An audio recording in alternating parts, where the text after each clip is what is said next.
Halo guys, balik lagi sama kita di For Griska Channel.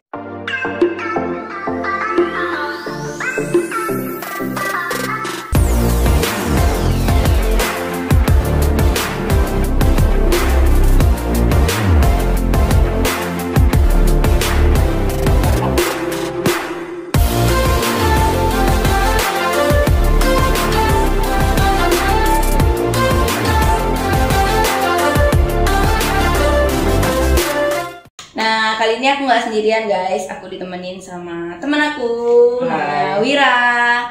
Kali ini langsung aja kita mau ngobrol-ngobrol sama salah satu guru agama Hindu di sekolah kita, yaitu namanya Pak Bawo. Nah, tapi sekarang bapaknya mau kenalan dulu, biar kalian nggak bingung bapak siapa sih ini gitu. Pak, silakan Pak, kenalan dulu. Baik, terima kasih atas waktunya buat adik-adik memberikan kesempatan kepada Bapak untuk hadir di sini. Mungkin sudah ada yang tahu namanya, namun banyak juga yang belum tahu karena saya bukan orang yang terkenal. Ya, nama Bapak lengkapnya adalah Ide Bagus Gede Bawo Adnyanu. Jadi di sekolah biasa disebut Pak Bawo gitu. Jadi nama seperti itu asli Bapak dari pegunungan jauh di utara, ada di Kecamatan Petang. Aslinya di sana, tinggal di Denpasar, di belakang Polresta Denpasar. Wih, dekat. Iya, dekat di sini kalau dari sekolah. Kebetulan kalau di sekolah mengampu mata pelajaran agama Hindu. Kalau di kelas untuk tahun ajaran ini Bapak dapat di kelas 11. Di kelas 12 juga sudah pernah dapat, demikian juga kelas 10 sudah pernah. Semua jurusan sudah pernah mengajar. Oke, jadi bapaknya udah dapat ngajar di kelas 10, 11, dan juga 12 ya Pak. Ya. Nah, tadi udah nama dan juga asal, statusnya apa nih Pak? Status di sini sebagai seorang guru, status di rumah sebagai kepala keluarga. Oh, jadi bapaknya sudah shout out ya guys. Bapaknya sudah punya anak juga ya Pak. Oke. Udah 3 tahun sekarang. Oke, udah 3 tahun guys. Nah, sekarang kita berdua mau ngajak bapaknya ngobrol-ngobrol tentang dasar-dasar agama Hindu. Nah, jadi aku duluan yang mau nanya, Pak. Saya mau nanya nih. Ya. Kan kita sebagai pemeluk agama pasti punya keyakinan akan agama yang kita anut. Nah, jadi Meta belum tahu nih Pak, apa sih dasar-dasar dari agama Hindu gitu? Ya. Pertanyaannya sangat menarik, Meta. Tidak hanya di Hindu, setiap agama yang ada di Indonesia, bahkan di dunia adalah memiliki keyakinan dasar atau alasan pokok. Kenapa mereka harus yakin dengan agamanya. Demikian juga kalau di agama Hindu, sehingga itu disebut dengan pokok serada. Artinya dasar keyakinan. Nah, dari setiap agama yang ada di Indonesia tentu memiliki keyakinan terhadap Tuhannya masing-masing. Kalau kita ambil contoh, kalau di agama Islam umpamanya, mereka punya yang namanya rukun Islam sebagai dasar keyakinan dan harus diyakini dan dilakukan. Kalau di agama Hindu, kita kenal dengan istilah Srada atau Pancasrada, 5 keyakinan dasar atau keyakinan pokok yang ada di dalam agama Hindu yang harus diyakini dan dilaksanakan bagi penganut agama Hindu di Indonesia. Ya, wajib di Indonesia. Kalau sudah mengaku sebagai agama Hindu di Indonesia, wajib tunduk terhadap itu, terhadap Pancasrada. Ibarat kalau di Indonesia itu undang-undang dasar kita itu ini Pancasrada ini, kita semua peraturan yang lain harus mengacu kepada itu, tidak boleh keluar dari haluan itu. Nah itu, jadi kalau di dalam agama Hindu sebutannya adalah Pancasrada, wajib kita yakini. Ya. Oke, kan dari Pancasrada nih, Panca itu artinya 5, berarti ada bagian-bagiannya Pak, apa aja tuh Pak? Ya, untuk bagian-bagiannya dari Pancasrada, yang pertama adalah Widisrada, Brahman. kita sebagai umat Hindu yang ada di Indonesia wajib yakin dan percaya kepada Tuhan. Siapa Tuhan agama Hindu? Dalam Weda disebutkan beliau itu Tuhan tertinggi, disebutkan dengan nama Brahma. Di Indonesia Tuhan tertinggi sebutannya Ide Sangyang Witiwasa. Kalau masalah sebutan lain yang lebih tradisional ada juga. Kalau di Bali ada disebut Sangyang Titah, Sangkan Paraning Dumadi. Mungkin orang Jawa pun punya ini istilah lain untuk menyebut Tuhan itu. Tapi kalau untuk di Indonesia kita menyebutnya Ide Sangyang Witiwasa. Jadi percaya dengan Tuhan. Kenapa kita percaya dengan Tuhan? Nah, kenapa kita percaya dengan Tuhan? Kita tahu bahwa alam semesta ini ada, manusia itu ada karena ciptaan Tuhan. Ya, cara kita meyakini Tuhan itu seperti apa? Bagaimana kita meyakini Tuhan? Orang Tuhan tidak bisa kita lihat, ya kan? Ya. Ada yang pernah lihat Tuhan? Nggak ada. Ya, nggak ada yang pernah bisa melihat Tuhan. Tapi kebesaran Beliau dapat kita yakini. Pertama, orang cenderung percaya dengan Tuhan ketika seseorang itu memiliki akal yang terbatas. Kenapa manusia percaya dengan Tuhan? Karena akalnya manusia terbatas. Akal terbatas. Gimana maksudnya akal terbatas? Contoh, jika suatu hari, suatu ketika terjadi sebuah bencana alam, gempa bumi begitu umpamanya. Lalu orang akan bertanya, kenapa bisa terjadi gempa bumi? Lalu ilmuwan dijawab dengan ilmu. Ilmuwan menjawab bahwa gempa bumi itu terjadi mungkin karena vulkanik, gunung berapi, atau pergeseran lempengan bumi. Lalu ketika ada pertanyaan lagi, kenapa lempengan bumi itu bisa bergeser?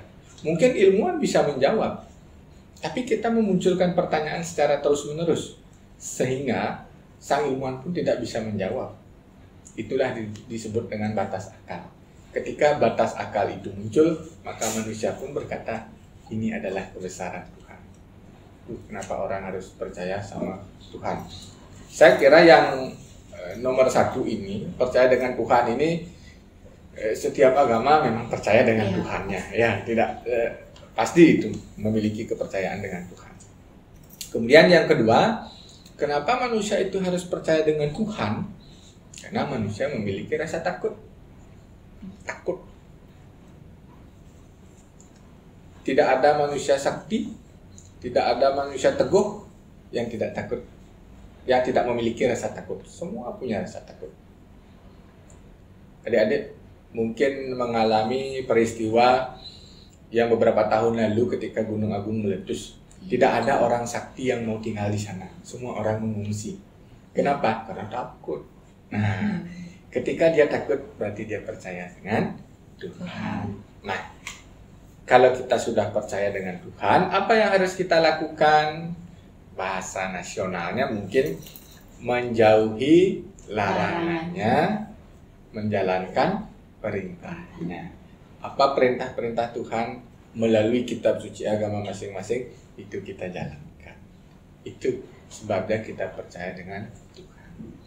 Lalu yang kedua, setelah percaya dengan Tuhan, umat Hindu wajib yakin akan apa? Atman. Ya. Jadi roh, Atman. Atman itu adalah percikan terkecil dari Tuhan. Atman dan Tuhan itu sumbernya satu. Atman dan Brahman itu satu. Dalam diri kita juga ada Atman, ada Tuhan. Ya. Nah, ketika Atman yang ada di dalam diri kita dibungkus oleh maya, maka Atman itu pun terbelenggu oleh maya, sehingga di sana memunculkan hukum surga neraka. Tujuannya apa? Untuk membersihkan Atman itu dari maya yang menempel pada saat Atman itu ada di dalam jiwa makhluk hidup. Nah, Atman ini percikan dari Tuhan. Sifat-sifat Atman pun sama dengan sifat-sifat Tuhan. Jadi kalau manusia tanpa Atman, nah tanpa ada rohnya sama dengan benda mati, ya sama dengan benda mati. Jadi kita yakini. Nah, wajib kita yang ada di Indonesia harus percaya dengan adanya Atman. Saya nggak pernah melihat Atman, kan sama dengan Tuhan, nggak bisa dilihat. Kemudian yang ketiga ada hukum karma pala, hukum hasil perbuatan. Ini yang harus kita yakini.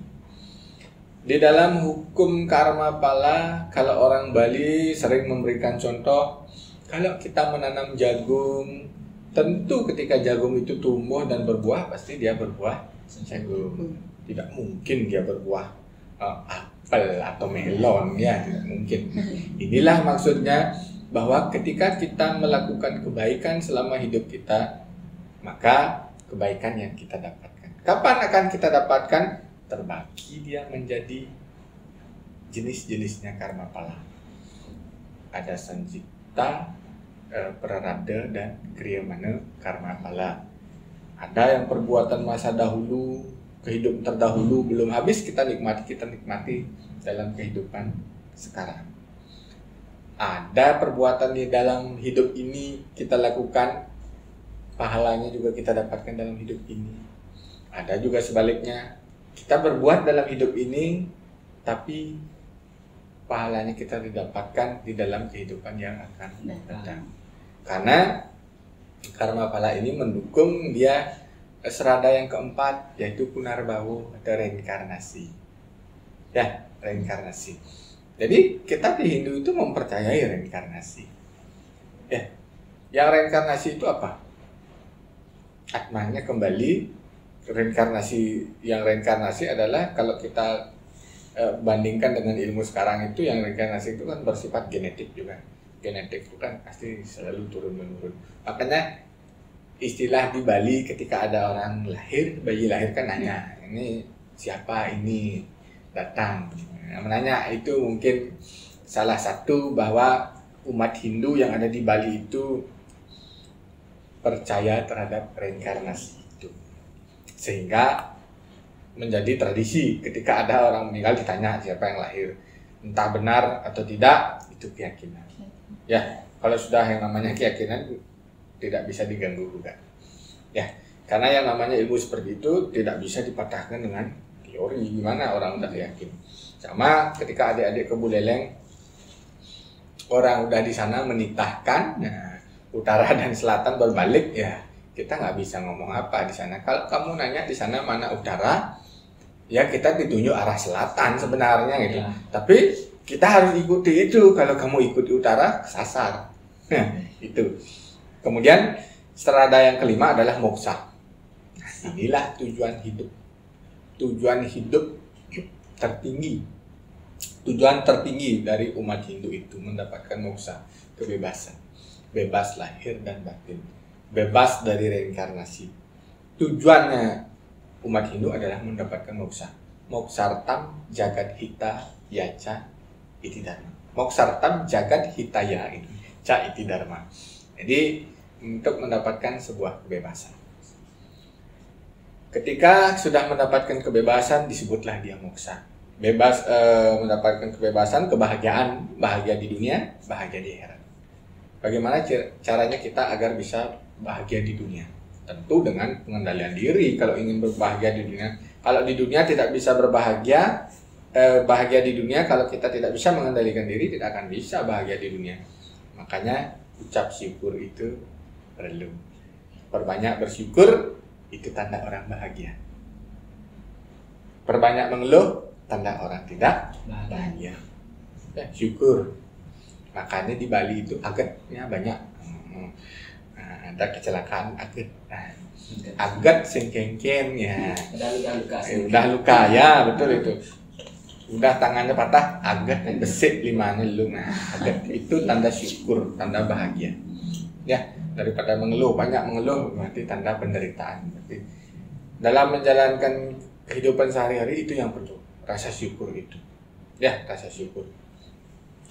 Bapak punya sebuah intermezzo cerita ketika ada orang yang ingin makan di tempat mewah, mungkin restoran cepat saji, makanannya kan enak. Iya.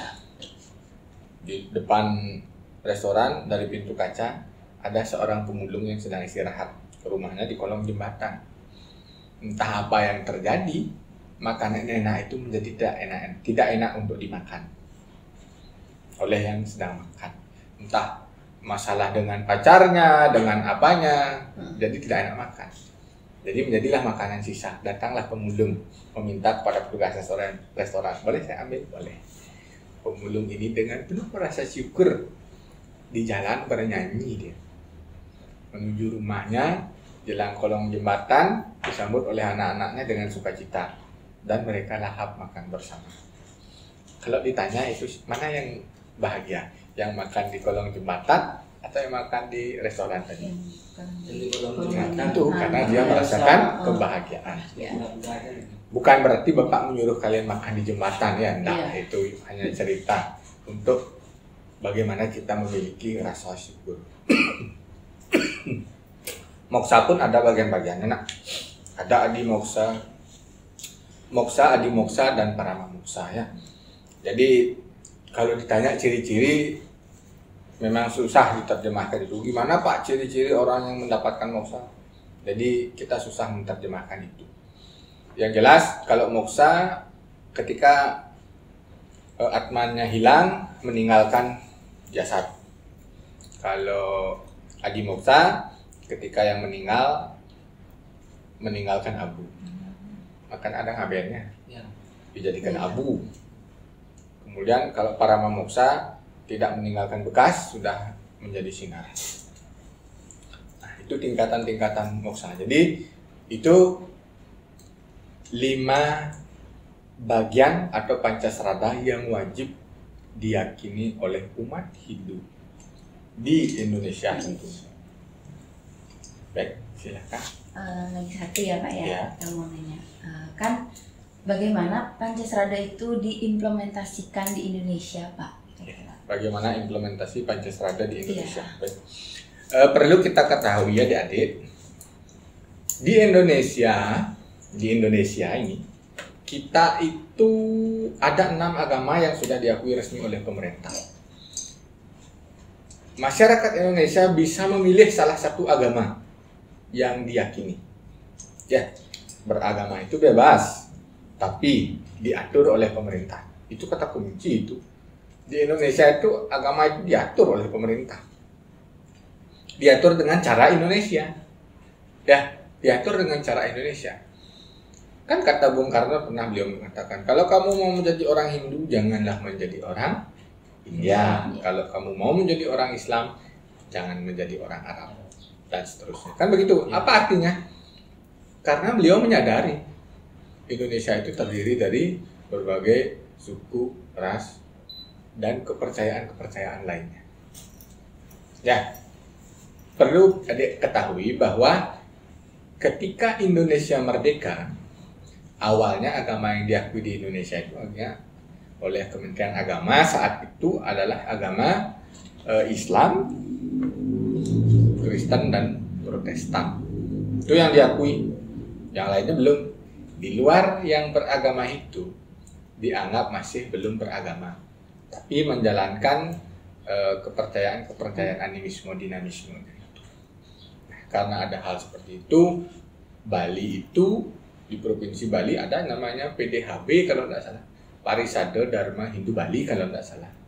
Dan ini dan kelompok-kelompok ormas Hindu lainnya pada saat itu mengajukan sebuah syarat bahwa agama di Bali itu sebagai agama Hindu. Awalnya kita itu kan menyebut diri agama Tirta. Agama Tirta sebutan kita. Memang sangat dekat dengan Hindu, tetapi belum resmi di Indonesia. Ya, dekat dengan Hindu itu. Memang Hindu, tapi belum resmi di Indonesia. Nah, ketika ingin menjadi agama resmi di Indonesia, kita ada di bawah negara. Seperti yang Bapak katakan tadi, agama itu diatur oleh pemerintah. Kalau agama tidak diatur oleh pemerintah, mungkin di Indonesia itu ada 20 agama lebih. Ya, kalau tidak diatur. Karena diatur, tujuannya kenapa? Apa tujuan orang diatur? Kan untuk tertib, ya, tidak terjadi konflik, itu tujuannya. Nah, ketika kita ingin diakui sebuah agama, jadi sebuah agama adalah syarat-syarat.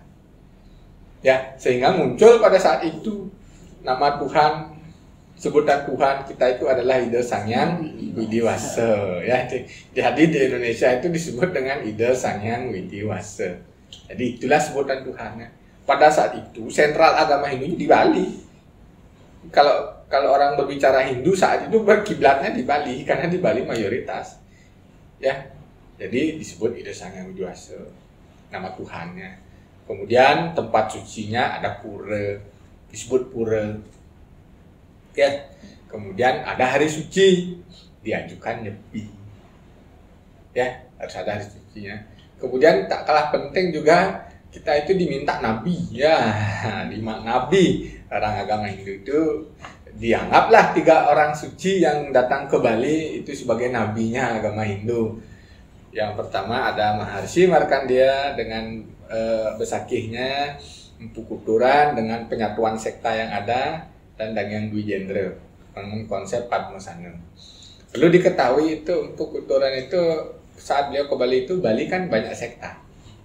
Jadi di Bali itu banyak sekta, artinya banyak aliran yang berkuasa di Bali, dan aliran itu bersaing sehingga menimbulkan ketidakharmonisan, sehingga datang Kuturan itu menyatukan. Sekta itu disatukan menjadi konsep Kayangan 3. Makanya adik-adik di setiap desa adat, desa pekraman di Bali mengenal istilah Kayangan 3. Dan di rumah kita masing-masing kita mengenal istilah konsep merancang rong dulu, ya, itu ya, minimal minimize-nya dari Kayangan 3 itu yang ada di rumah. Kemudian, nah jadi itulah konsepnya beliau yang dibawakan ke Bali, sehingga ketika kita meyakini Pancasrada di Indonesia, kita harus mengacu kepada itu. Ya, bahwa sejarah Hindu di Indonesia itu, kita itu ada di bawah Negara Kesatuan Republik Indonesia, kita diatur oleh negara. Tidak boleh bebas sekali. Kalau mau menjadi Hindu, begini syaratnya. Ya. Nama Tuhannya harus Ida Sangyang Widi. Kamu harus yakin itu. Boleh kamu memuja dewa-dewa yang lain atau hal-hal lain, tapi kepercayaan utama kamu itu harus pada Ida Sangyang Widiwasa. Kitab suci pun kita akui Weda. Ya, Weda. Padahal kalau di Bali itu Weda secara mutlak tidak pernah orang tahu. Tapi sudah berupa tafsiran yang tertuang mungkin di dalam kitab-kitab Smriti. Sudah berupa tutur, lontar, dan lain sebagainya. Itu. Kita mengakui bahwa kitab kita adalah Weda, walaupun yang kita baca setiap hari itu bukan Weda secara langsung. Nah, itu hari sucinya juga seperti itu. Kira-kira begitulah kita harus bisa mengimplementasikan bagaimana sesungguhnya dasar keyakinan kita sebagai agama menjadi agama seorang Hindu di Indonesia. Kalau Hindu meyakini karma pala, punarbawa juga moksa, kita harus yakin bahwa kita harus mengatakan ketika kamu sebagai seorang Hindu, saya Hindu, keyakinan yang terakhir adalah apa? Moksa. Tidak boleh mengatakan yang lain lagi. Nah, begitu kuncinya. Jadi karena kita ada di Indonesia, kita harus menjadi Hindu Indonesia. Ya, karena kita ada di Bali, maka kita mengembangkan agama Hindu itu dengan budaya Bali. Karena Hindu itu katanya, Weda itu katanya bagaikan air. Air kan begitu. Di mana dia ditempatkan, begitulah bentuknya. Jadi seperti itu. Oke, Ma, udah jelas nih. Kira-kira kamu mau nanya lagi nggak? Kalau begitu sih udah jelas. Penjelasan Bapaknya lengkap banget itu. Detail banget. Oke, Bapak, terima kasih udah mau kita ajak ngobrol-ngobrol tentang Pancasrada yang emangnya dasar-dasar agama Hindu. Nah, jadi buat adik-adik kelas 10, kelas 11 atau mungkin yang sama kita kelas 12 juga bisa kalian tonton video ini, kalian belajar karena sekarang masih daring ya, Pak ya, Ya, masih masih daring. daring. Jadi kalian bisa belajar dan bisa meresapi lewat apa yang bapaknya bilang barusan tentang Pancasrada. Oke, segitu dulu. Mungkin Bapak ada yang mau disampaikan untuk siswa-siswa di SMKP Negeri 4 selama belajar daring ini?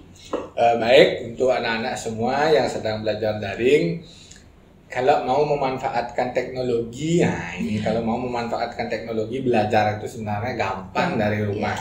Ya, semuanya sudah ada dalam handphone kalian, ya. Tinggal tambahin kuota dikit gitu. Tinggal dibuka di sana, mencari makna galungan sudah ketemu, makna Pancasrada sudah ketemu, sejarah agama Hindu sudah ketemu. Tinggal dibaca saja sebenarnya. Tinggal dibaca. Jadi perpustakaan kita itu bukan perpustakaan yang besar lagi, tapi ini perpustakaan. Nah, jadi itu aja pesan saya. Terima kasih. Oke, jangan lupa ya pesan dari Pak Bawo, kalian ingat terus. Sekarang Dan jaga kesehatan. Jaga ya, kesehatan. jaga Oke. Jangan lupa kalau kalian nonton video ini, jangan lupa like, comment, share, and subscribe. Dadah.